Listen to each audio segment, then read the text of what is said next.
هذه هي المشاهد الأخيرة في حياة الضحية، وهي مستلقية على بعد أمتار قليلة من باب منزلها.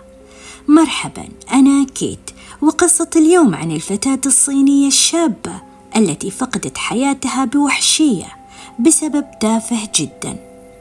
فقبل 30 ثانية كان يتبعها رجل، نظرت للوراء خلفها مرة واحدة ولم تهتم، ولكن بينما كانت على وشك فتح باب منزلها فجأة أمسكها الرجل من الخلف وقطع عنقها بالسكين، ثم دفعها على الأرض. زحفت الفتاة وحاولت الوقوف، ولكنها سقطت متألمة ومتأثرة بجروحها، ولم تستطع أن تقف مرة أخرى. هذا المشهد القاسي تم مشاهدته من قبل هذه المرأة.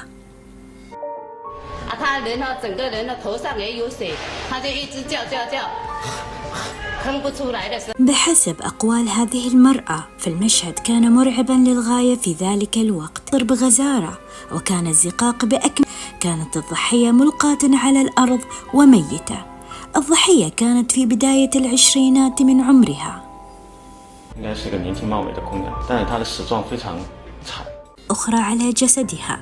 بعد ذلك قامت الشرطة بالتدقيق في كاميرا المراقبة، وتبين أن الجاني كان يتبع الضحية بينما كانت الضحية غير منتبهة، وبعد الجريمة هرب، ولكنه عاد مجددا ليأخذ حقيبة يدها، مما جعل الشرطة تشعر بالريبة الشديدة.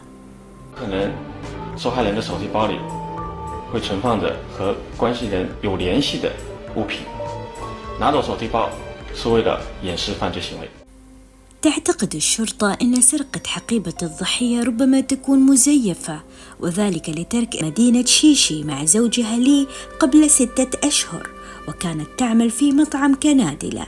لكن عندما قامت الشرطة بالتحقيق مع لي شعرت الشرطة بشيء غريب.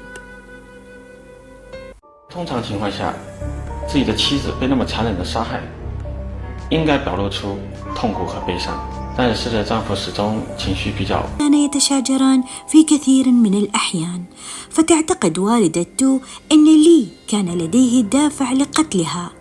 في هذا الأثناء قدم 2 من زملائها في العمل دليلا. قالت لأخذته كل ليلة، ولكنه لم يأتي في ليلة الجريمة. كل الأدلة كانت تشير إلى لي.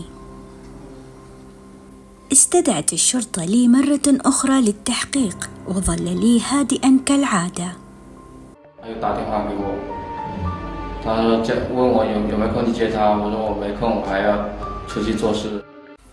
وفقا لأقوال لي، لم يذهب تلك الليلة لاصطحاب تو لأنه حصل على عمل مؤقت، وكان مشغولا حتى الساعة 7 مساء. إذا ما قاله لي صحيحا فذلك يعني بأن لديه حجة غياب قوية، لأن تو قتلت قبل الساعة 7. ذهبت الشرطة إلى مكان عمل لي للاستفسار عن الوقت الذي غاب علاقة مع تو قبل الزواج، ووجدت الشرطة أن تو كانت على تواصل مستمر معه عبر وسائل التواصل الاجتماعي. وهناك بعض التعليقات التي لفتت انتباه الشرطة، ومن هذه التعليقات كان واضحا بأن كلاهما كان يشعر بالحنين لعلاقتهما السابقة، مما يعني أن الحبيب السابق أصبح أيضا مشتبه لقتلها بدافع الحب. لذلك ركزت الشرطة تحقيقاتها على تشانغ، ولكن بعد التحقيق أكدت الشرطة أن تشانغ كان لديه حجة غياب قوية عندما حدثت الجريمة.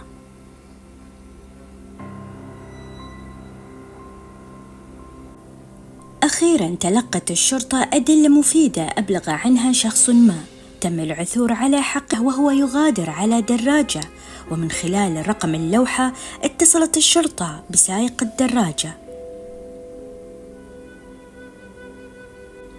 قال السائق إنه في حوالي الساعة 7 مساء قام بتوصيل شاب وكان يبدو متوترا للغاية. أخذه إلى محطة الحافلات، وقال المشتبه بأنه يريد أخذ الحافلة لمغادرة غوانشو في الساعة 10 صباحا.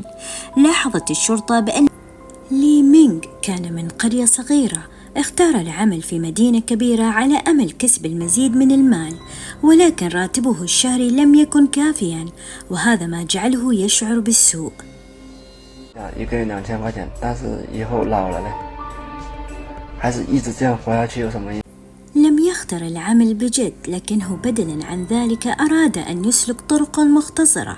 بدأ بالمقامرة وخسر كل أمواله. حاول اقتراض المال من عائلته لكنهم رفضوا.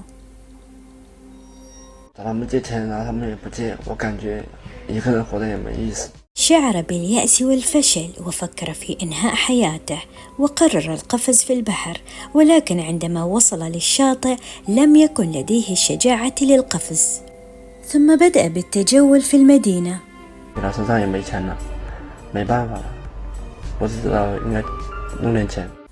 وفي هذه اللحظة رأى تو التي كانت عائدة للمنزل بمفردها طلبا للمساعدة.